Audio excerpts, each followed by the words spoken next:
welcome back to Math and Me with me Nikhila Shankar. So in this video we are going to solve the next set of example questions which are based on general equation of a line. Okay, so let's get into the video. So we have learned the normal form. What is the normal form? X cos omega plus y sin omega equals P, right? So when you compare this to ax plus by plus c equals 0, how are these two related? Cos omega equals a divided by root of a square plus b square. So which means when you are given this equation, when you are asked to convert it to the normal form, you have to use this relation. Okay, simple. Sin omega equals b divided by root of a square plus b square. P equals C times root of A square plus B square. So in this case, it's plus or minus and plus or minus. We'll see why when you're solving examples and exercise questions.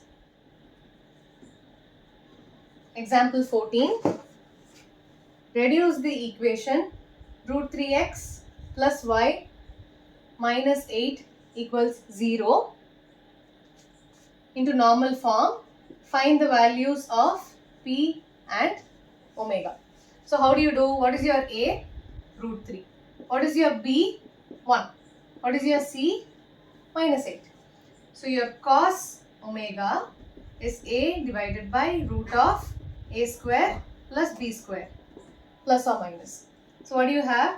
A is plus or minus root 3 divided by root of root 3 square is 3, 1 square is 1, 3 plus 1, which is plus or minus root 3 by 2.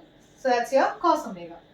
What is your sin omega? It's plus or minus b divided by root of a square plus b square, which is plus or minus 1 by root of 4, which is plus or minus 1 by 2.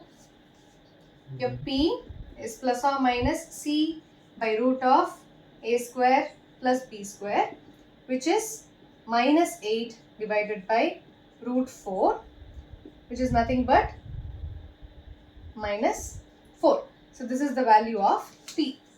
So here when we consider the value root 3 by 2, your omega is 30 degree.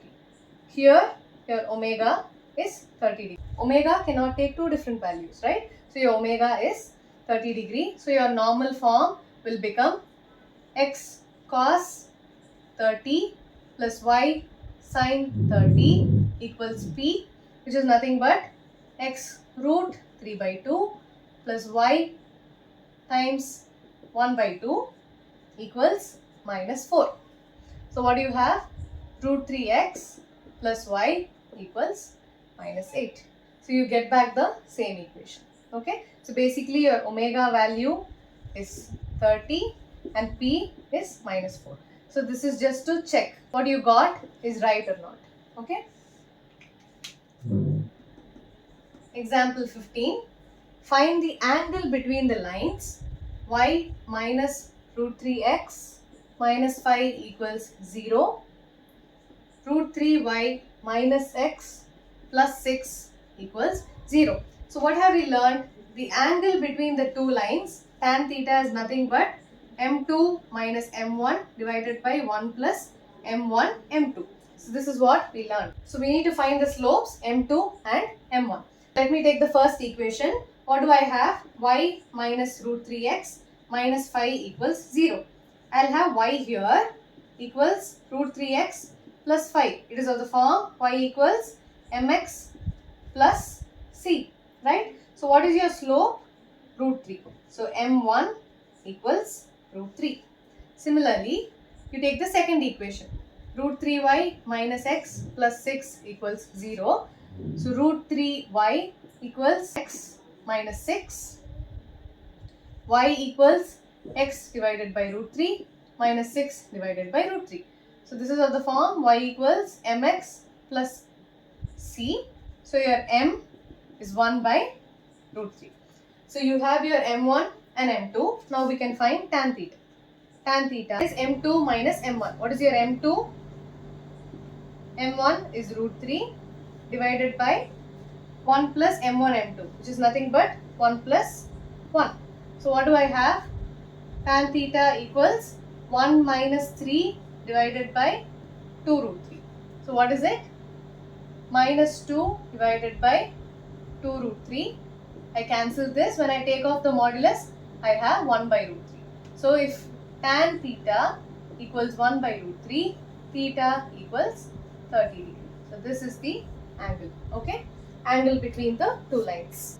If this takes a negative value, what will be the angle? So it will be 180 degree minus 30 degree, which is 150 degree. If tan theta equals minus 1 by root 3. Okay. So next you have distance of a point from a line. So distance of a point, for example, let the point be x1 and y1 is given by d equals ax1 plus by1 plus c divided by root of a square plus b square, and the numerator is inside a modulus symbol. So this is the distance of a point from a line. Okay, so next we have distance between two parallel lines. So when you have two parallel lines and the distance between them, the distance is always the shortest distance, which is perpendicular, right? Equations will be y equals mx plus c1, y equals mx plus c2. Only the intercepts will vary because since they are parallel lines, they will have equal slopes, right? So what is the distance between two parallel lines? Distance equals c1 minus c2, basically the intercepts, divided by root of a square plus b square. Okay, so we are going to use these two formulas to solve some exercise questions. Okay.